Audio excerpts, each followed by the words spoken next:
Okay, imagine this for a second. Zoom right in, like super close, onto a tiny patch of your skin, just 1 square centimeter. Right. What you'd actually see is this incredible density of life. I mean, anywhere from 10,000 to maybe 1 million bacteria. A million. Yeah, it's not just, alive, it's absolutely teeming. Billions of these tiny organisms all over you. It's kind of a wild thought, right? It really is an incredible perspective shift. Most of us just think of skin as, well, skin, a barrier, but it's actually this incredibly complex, uh, bustling microbial ecosystem. Totally, a habitat. A vibrant habitat, yeah, full of bacteria, fungi, viruses, all playing these really crucial roles. Exactly. Yeah. And that's really just scratching the surface, no pun intended. Yep. Today, we're doing a deep dive into this amazing, often totally invisible world of microbes. Uh-huh. And we're going way beyond the gut microbiome, which, gets a lot of press. Yeah. We're exploring the ecosystems living right on your skin, and also the ones that, well, basically power the entire planet. So our mission today, it's to unpack these hidden worlds, show you the surprising benefits, and get into the cutting-edge science that's trying to unlock their full potential. Right. Hopefully you'll walk away feeling, well-informed and maybe even a bit more grateful for these little microbial companions we all have. Yeah, and our sources really emphasize how crucial these microscopic hitchhikers are for your health, definitely, but also for the planet's health. We'll be distilling those key insights, making sure you understand not just what they're doing, but like why it genuinely matters to you. Okay, let's kick off with what's closest to home than your skin. Now, lots of you listening have probably heard about the gut microbiome. Fair bit of buzz around that. For sure. But our sources show your skin also hosts this amazingly diverse community. Bacteria, fungi, even viruses, like you said. It's way more than just a surface. Absolutely. It's a critical first line of defense. It's constantly dealing with chemicals we encounter every day. And it plays this vital role in sort of training your immune system, developing it. It's actually kind of amazing how diverse it is, considering the conditions. I mean, our skin is pretty dry, it's exposed, it's always changing. Right. It's quite a hostile place in many ways. Yeah.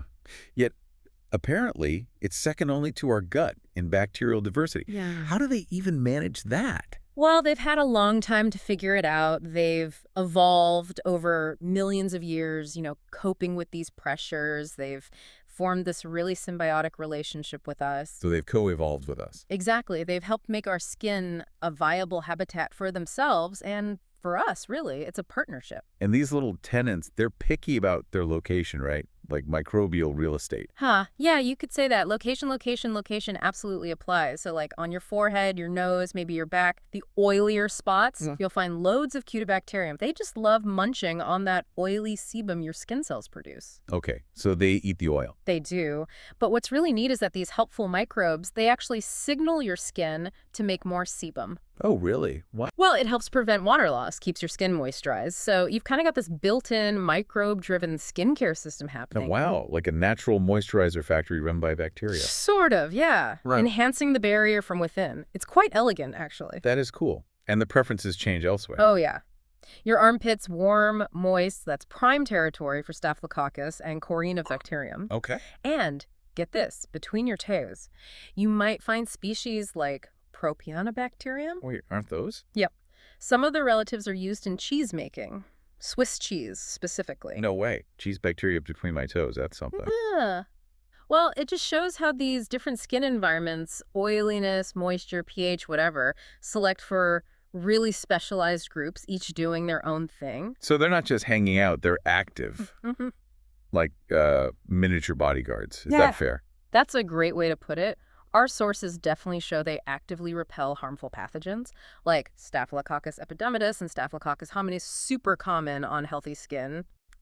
They produce these antimicrobial molecules, little chemical weapons, basically, that inhibit dangerous bacteria like Staphylococcus aureus. The one linked to MRSA and stuff. Exactly. So your normal skin flora is actively fighting off potential invaders for you. It's chemical warfare on a tiny scale. That's incredible. So these commensal bacteria, the ones that just live with us harmlessly, Right, they benefit without causing harm, typically. they're actively making chemicals that protect us.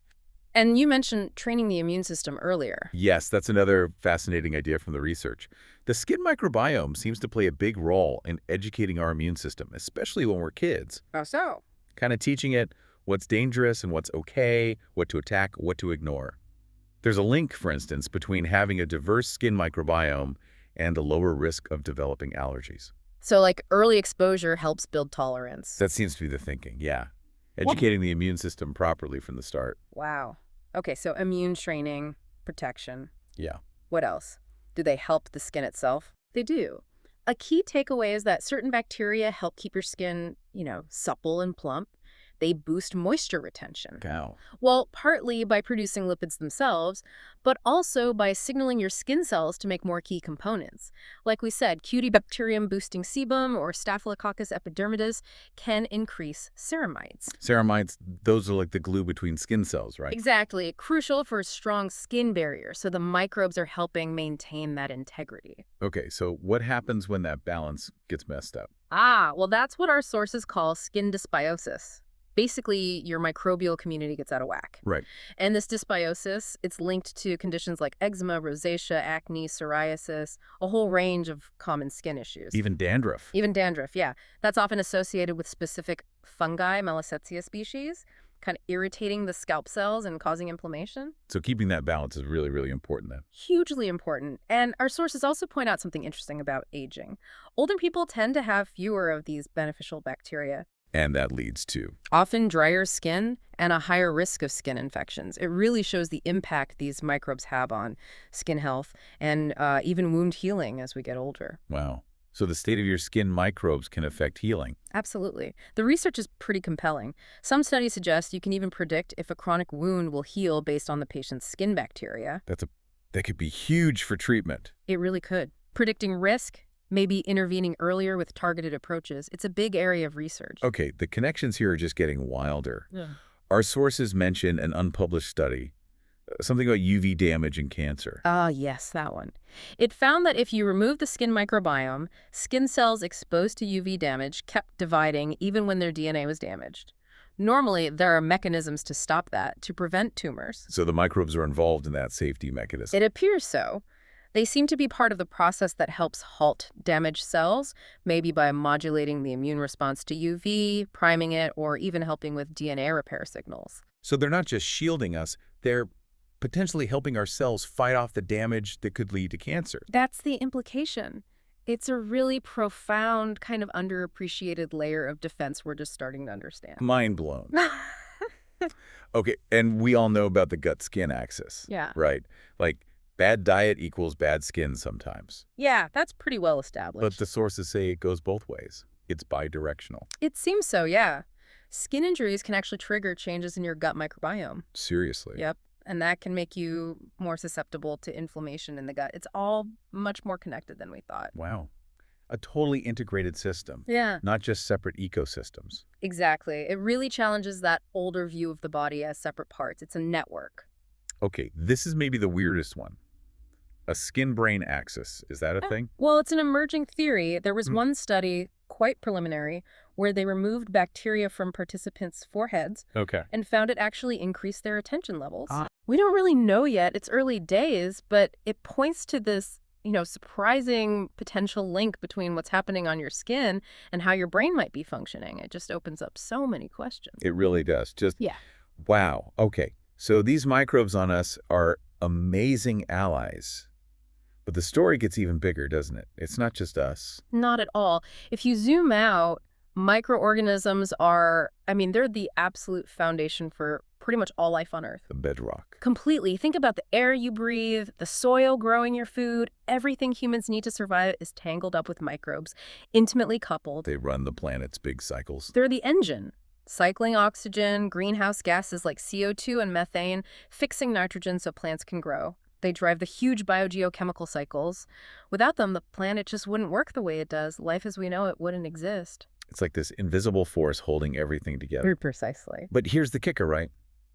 Despite how fundamental they are, we barely know them. That's the incredible part. Science is really just scratching the surface. The estimates are mind-boggling, something like 10 to the power of 30 microbial cells on Earth, and even more viruses. 10 with 30 zeros. I can't even picture that. Nobody can, really. And the vast majority, especially in places like soil. Well, over 90% of the bacteria we see under a microscope we can't actually grow them in the lab using standard methods. Why not? Lots of reasons we'll get into, but it means there's this massive, uncharted microbial world out there. Holding untapped potential. Enormous potential, yeah. But it also means our understanding of really complex systems like how soil stays fertile or how the whole planet's cycles work, or even our own gut, it's lagging because we can't study most of the players easily. We have very little predictive power about how these communities react when things change. Like climate change or pollution. Exactly. It's a major scientific challenge. Yeah. How do you predict the impact when you don't fully understand the system? Okay, so how do scientists try to study this invisible world, given these challenges? What are the tools? Well, historically, like you said, it was all about cultivation, trying to grow them in a petri dish or a flask in the lab. But that only gets you like 1% of soil microbes. Often even less. So that was a massive bottleneck for a long time. Then came molecular techniques, which was a revolution. Analyzing DNA directly. Exactly. Sequencing DNA straight from an environmental sample, soil, seawater, gut contents, whatever. That showed us that many of these groups we couldn't grow were actually incredibly abundant and important. Ah, like finding hidden giants. Precisely, like the discovery of Crenarchaeota, these single-celled organisms. They were thought to be rare oddballs living in hot springs, but molecular methods showed they're among the most abundant microbes in the deep ocean. Completely changed our view of marine ecosystems. Okay, game changer. But does just knowing the DNA, knowing who's there, tell you what they're actually doing? Ah, that's the dilemma. Molecular methods give you the parts list, the census, but they don't always reliably predict the physiology, the function, what the microbe does. And for that, you often still need cultivation to actually see the organism in action, test what it eats, what it produces. But growing them is the hard part because lab conditions rarely mimic their natural homes. Which are often low nutrient or need specific neighbors. Exactly. They might depend on other microbes for essential compounds or live in very specific chemical gradients that are hard to recreate. So it's this constant back and forth. Molecular data tells us who to look for. Cultivation helps us figure out what they do. But bridging that gap is tough. So the whole field is shifting towards studying communities, not just isolated microbes. Absolutely. The focus now is much more on microbial ecology, understanding the interactions within these complex communities. Because so many microbes just won't grow alone, they need their partners. Makes sense.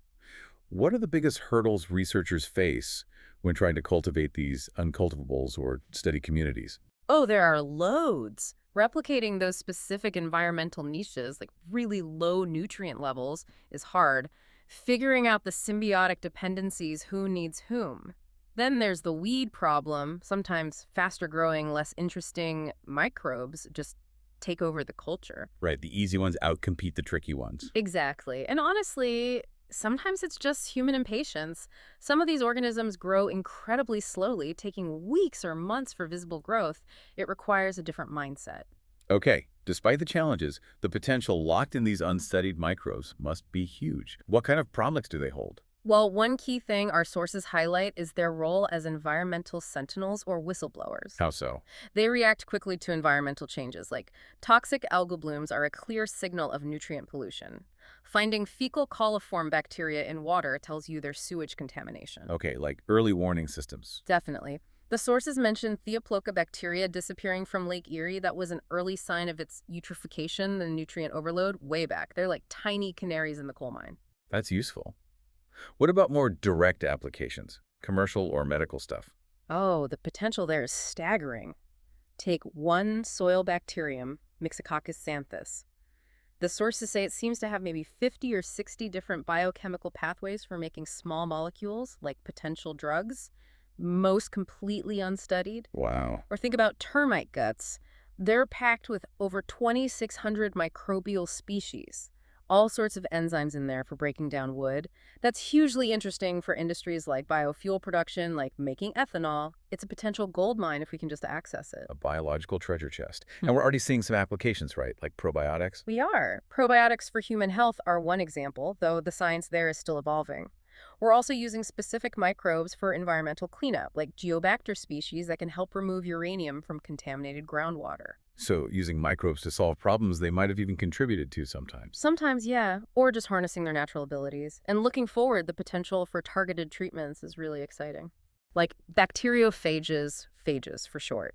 These are viruses that only infect specific bacteria. Okay. So the idea is you could use a phage that targets, say, only the harmful Staphylococcus aureus, wiping it out without harming all the beneficial Staphylococcus species on your skin. Highly specific treatment. Wow, like smart bombs for bad bacteria. That could avoid the collateral damage of broad-spectrum antibiotics. Precisely. That's the hope. Revolutionize infection treatment, preserve the good microbes. And learning from disturbances, like that LA sewer example, is also key. Absolutely critical. That case is fascinating. They banned dumping heavy metals into the sewers. Good goal, right? Sounds good.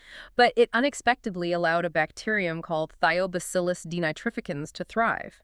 And it produces corrosive sulfuric acid. Ended up causing widespread damage to the concrete sewer pipes. Whoops. Unintended consequences. Big time. It just highlights how complex these systems are and how crucial it is to understand community responses before we make big changes, whether it's in infrastructure or agriculture or even medicine. We need better predictive power. So looking ahead, what's needed to unlock all this potential? What's the path forward for microbial science? Well, technology is definitely a huge part of it.